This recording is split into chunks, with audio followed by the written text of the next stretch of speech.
60,244 पदों के लिए उत्तर प्रदेश पुलिस भर्ती प्रोन्नति बोर्ड ने वैकेंसी निकाली है, वो भी सिविल पुलिस के लिए। इस बार पहली बार ऐसा हो रहा है कि इतने ज़्यादा पदों के लिए सीधे सीधे सिविल पुलिस की भर्ती हो रही है। तो बच्चे फॉर्म भी डाल रहे हैं। 27 दिसंबर से फॉर्म भरा जा रहा है। 16 जनवरी को लास्ट डेट है। हो सकता है डेट आगे भी बढ़े, लेकिन आप लोग वही डेट लास्ट मान के फॉर्म भर लीजिएगा।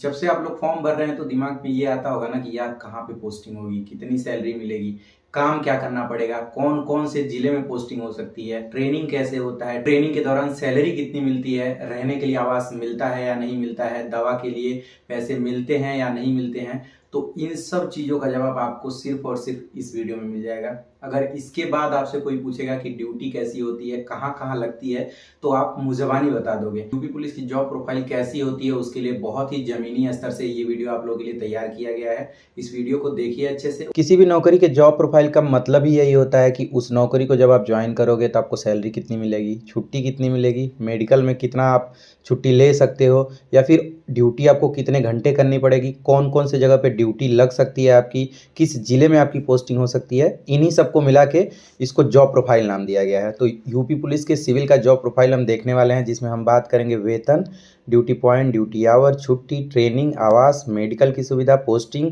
और ट्रेनिंग के दौरान वेतन। तो चलिए सबसे पहले हम वेतन से शुरू करते हैं। जो आपकी नौकरी है ये 2000 ग्रेड पे की है और बेसिक पे 21,700 है। अभी महंगाई भत्ता 46% चल रहा है। ये महंगाई भत्ता हर 6 महीने पे 3 से 4% बढ़ता रहता है। तो जब आप ज्वाइन करोगे, आपकी ज्वाइनिंग लगभग जुलाई के ही बाद होगी, तो उस समय 50% महंगाई भत्ता हो जाएगा। तो जो बेसिक पे है उसका 50% जब आप निकालोगे तो 10,850 रुपया हो जाएगा। ये आपके बेसिक पे में जुड़ जाएगा। इसके बाद मोटरसाइकिल भत्ता पहले 200 मिलता था, अब बढ़ के 500 हो गया है। अभी फ़िलहाल 200 ही मिल रहा है। जो ही 500 हो जाएगा तो ये 500 इसमें ऐड हो जाएगा। फिलहाल हम 200 ही इसको ऐड करेंगे। जहाँ पे भी आपकी पोस्टिंग होगी, अगर वहाँ पे सरकारी क्वार्टर अवेलेबल है तब तो आपको सरकारी क्वार्टर मिल जाएगा। मैक्सिमम चांसेस ये रहते हैं कि जब आप पुलिस लाइन में रहोगे तो क्वार्टर मिल ही जाते हैं, और अगर नहीं मिलते हैं तो आप बाहर रह सकते हो या फिर उसी बैरक में रह सकते हो। तो बाहर अगर आप रहोगे तो ज़िले वाइज वहाँ पे HRA मिलता है, यानी कि मकान किराया भत्ता मिलता है। जो महानगर है वहाँ 2400 मिलता है। जैसे अभी मैं आगरा में हूँ तो मुझे 2400 मिलता है, और जो छोटे शहर है वहाँ पे 1200 मिलता है। तो ये भी आपके सैलरी में जुड़ जाएगी। इसके बाद आपको खाने के लिए भोजन भत्ता मिलेगा 1875 रुपये। ये भी आपके सैलरी में जुड़ जाएगा। किट मेंटेनेंस के लिए मिलता है भत्ता 188 रुपये। पहले पुरानी पेंशन रहती थी तो ये नहीं कटता था, अपने खुद से कटवाना पड़ता था आप जितना चाहिए। लेकिन अब न्यू पेंशन सर्विस है तो उसमें जो बेसिक पे है और महंगाई भत्ता है उन दोनों का 10% कटेगा, यानी कि 3168 रुपये आपके हर महीने कटेंगे। और सरकार भी इतने ही रुपये आपको देगी, और आपका एक अलग अकाउंट रहेगा NPS का, आप हर महीने चेक कर सकते हो। ये जुड़ता जाएगा। और बाद में इसी का विरोध हो रहा है कि नई पेंशन सर्विस अच्छी नहीं है, पुरानी है। खैर ये अभी बातचीत का मुद्दा नहीं है। तो इतना आपका कटेगा। बाकी आपके पूरे सैलरी में से 31 रुपये सोसाइटी डिडक्शन के नाम से कटेगा, मतलब साफ सफाई जो भी समझ लीजिए। और 100 रुपये GIS ग्रुप इंश्योरेंस स्कीम के तहत कटता है। इसमें थोड़े बहुत फ़ायदे मिलते हैं, ये आपको बाद में जाके पता चलेंगे और अच्छे से। तो जब आप टोटल को जोड़ दोगे तो 21,700 बेसिक पे, 10,850 डियरनेस अलाउंस यानी कि महंगाई भत्ता, 200 रुपया आपको गाड़ी का मिलेगा, 1200 रुपया मान लीजिए अगर आपका महानगर में नहीं है तो 1200 रुपये ही मिलेंगे। 1875 खाने का और 188 रुपये किट मेंटेनेंस, और उसमें 3299 रुपये आपके कट जाएंगे NPS के। तो कुल मिला के जो आपके अकाउंट में सैलरी आएगी वो आएगी 32,714 रुपये। मतलब 60,244 पदों पे अगर ज्वाइनिंग जुलाई के बाद होती है तो इतने रुपये तो आपको सैलरी 100% मिलने ही है, चाहे कुछ भी हो जाए। तो ये तो आप समझ गए होंगे कि आपको सैलरी कितनी मिलेगी जिस नौकरी के लिए आप तैयारी कर रहे हो। अब इसमें सबसे इम्पोर्टेंट बात मैं आपको अब बताने वाला हूँ। 1 साल में 2 बार महंगाई भत्ता लगता है, 3 से 4% ये निकाला जाता है सेंट्रल गवर्नमेंट के स्तर पे। सबसे पहले सेंट्रल गवर्नमेंट में लागू होता है, फिर उसके बाद आपके सैलरी पे लागू होगा। एक बार लगेगा जनवरी में, एक बार लगेगा जुलाई में। अब जनवरी में लगता है तो सैलरी में तुरंत नहीं आ जाता है। जैसे मान लीजिए कि जनवरी से लागू हो गया कि 4% लगेंगे इस बार डियरनेस अलाउंस, तो हो सकता है मार्च में जो आपकी सैलरी आए उसमें डियरनेस अलाउंस बढ़ के आए। लेकिन जो जनवरी फरवरी मार्च का डियरनेस अलाउंस बचा रहेगा, यानी कि लगा तो आपका जनवरी से रहेगा, तो वो 3 महीने का एक साथ जोड़ के आपके अकाउंट में उसी सैलरी में या उसके अगले सैलरी में एरियर के तौर से आ जाएगा। तो मतलब पैसा आपका सरकारी एक भी रुपये नहीं फंसेगा। और 1 साल में एक बार आपका वेतन वृद्धि भी होता है, वो 3% होता है। तो ये समझ लीजिए कि लगभग 3 3 6 मतलब हर साल 10% आपकी सैलरी बढ़ेगी ही बढ़ेगी। तो पहले साल आपकी सैलरी कुछ और रहेगी, जस्ट उसके अगले साल कुछ और हो जाएगी। और इसमें एक और सबसे बड़ा फ़ायदा है कि आपको 13 महीने की सैलरी मिलती है, यानी कि पुलिस विभाग में 13 महीने की सैलरी मिलती है। ये 13 महीने की सैलरी के पीछे का रीज़न भी आप समझ लीजिए। हम लोग को छुट्टी नहीं मिलती है संडे की, या फिर जो भी इस टाइप के वीकली लीव होते हैं वो नहीं मिलती है, तो उसी का जोड़ के 1 महीने का एक्स्ट्रा वेतन मिलता है।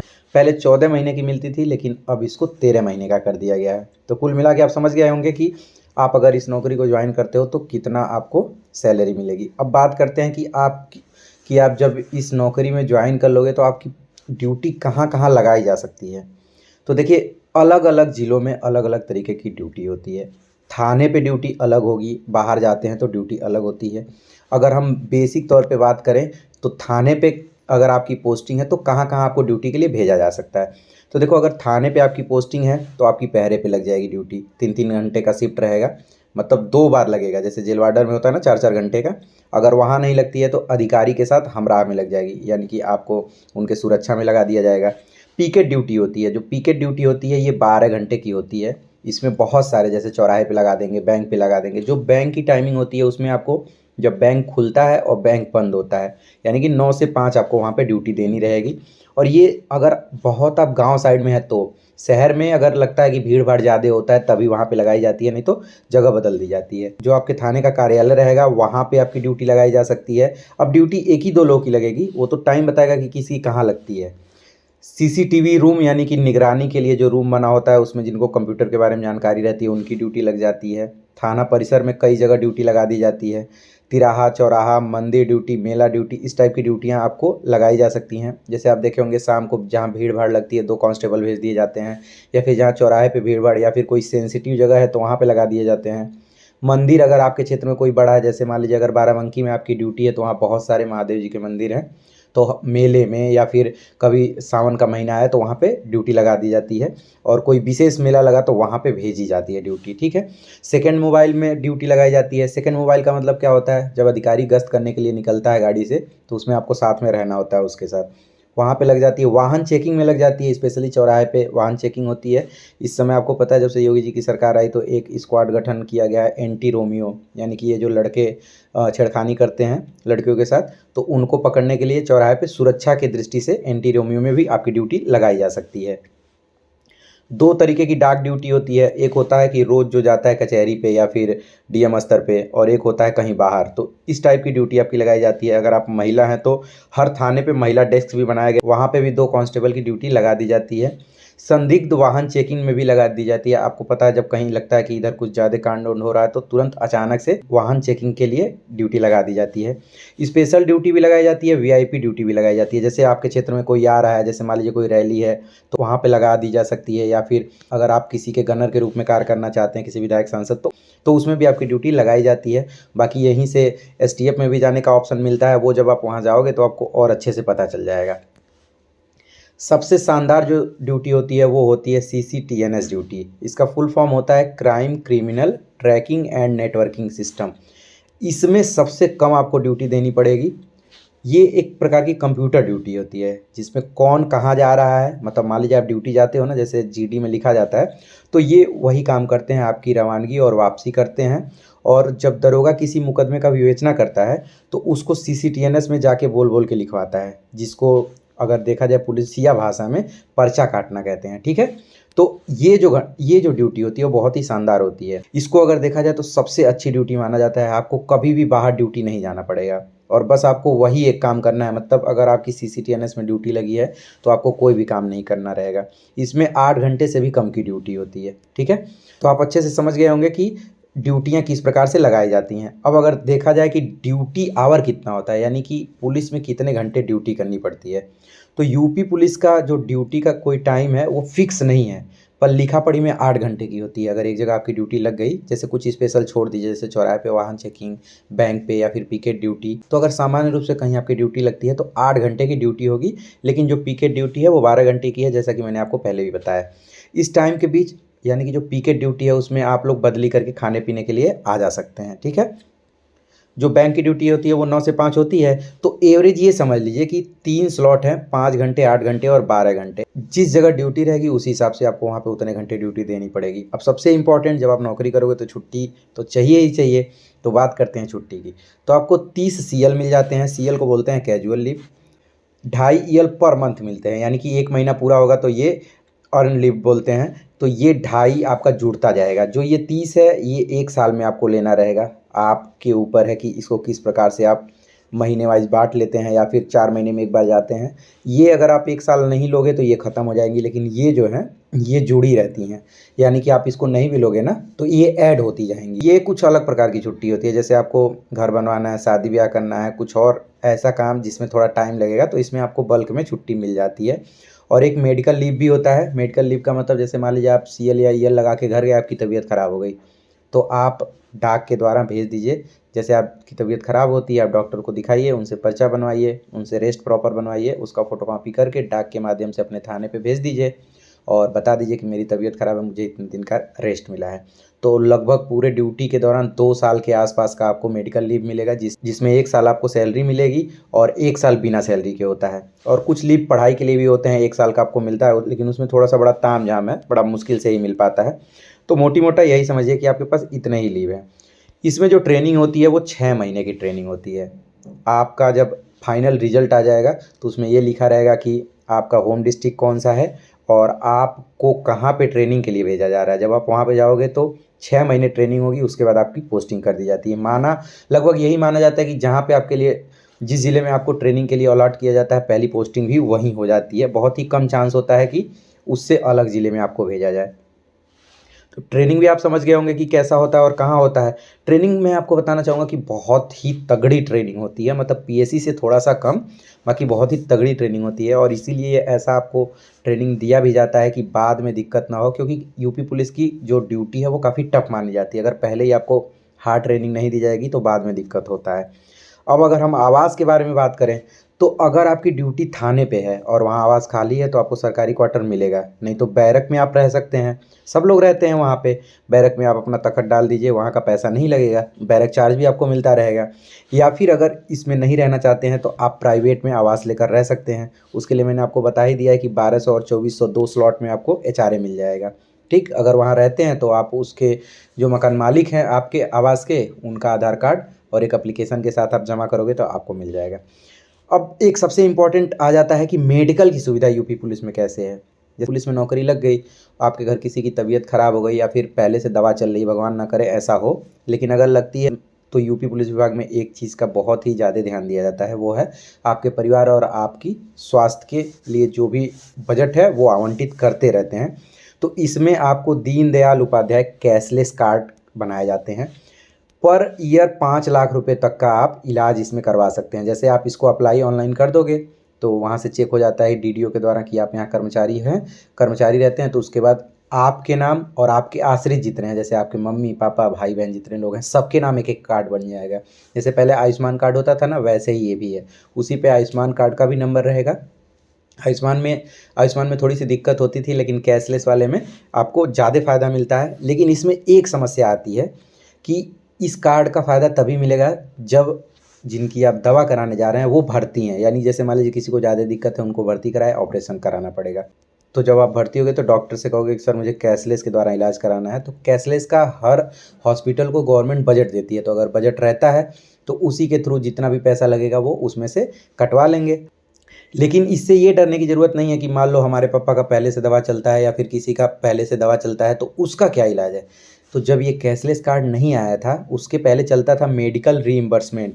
मेडिकल रीइंबर्समेंट का सिंपल सा मतलब है कि जो पैसा आपने पहले इलाज में खर्च कर दिया है उसका स्लिप डॉक्टर से वेरीफाई कराने के बाद आप लगाओगे, CMO के स्तर पे चेक होगा और वो पैसा डायरेक्ट आपके अकाउंट में आ जाएगा। तो इस माध्यम से भी हर साल आप अगर इलाज करवाते हैं किसी का भी, अपने से लगाए अपने परिवार तक का, तो उसका पैसा आराम से आ जाता है।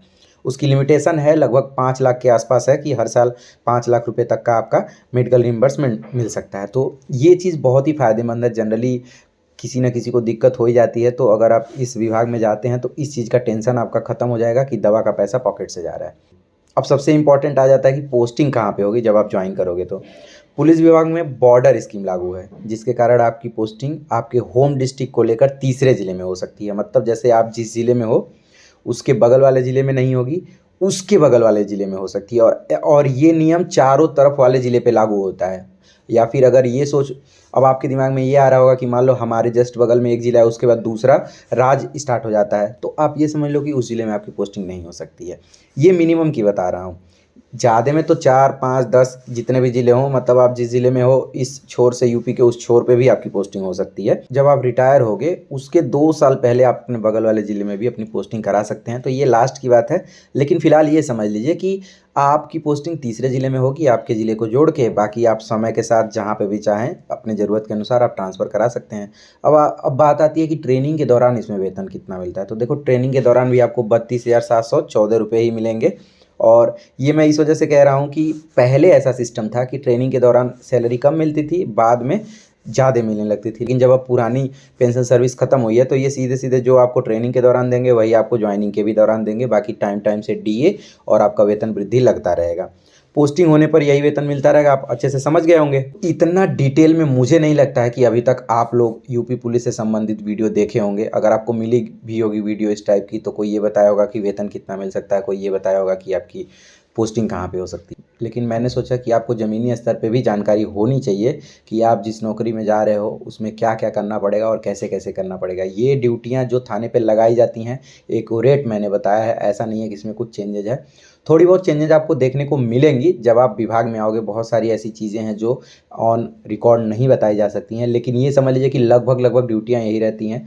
ज़रूरत के अनुसार थोड़ी बहुत घंटे बढ़ जाएंगे, ज़रूरत के अनुसार थोड़ी बहुत लोकेशन चेंज हो जाएगी। जैसे मान लीजिए बैंक की जगह पे कहीं ज़रूरत पड़ा तो कहीं और भी भेजा जा सकता है।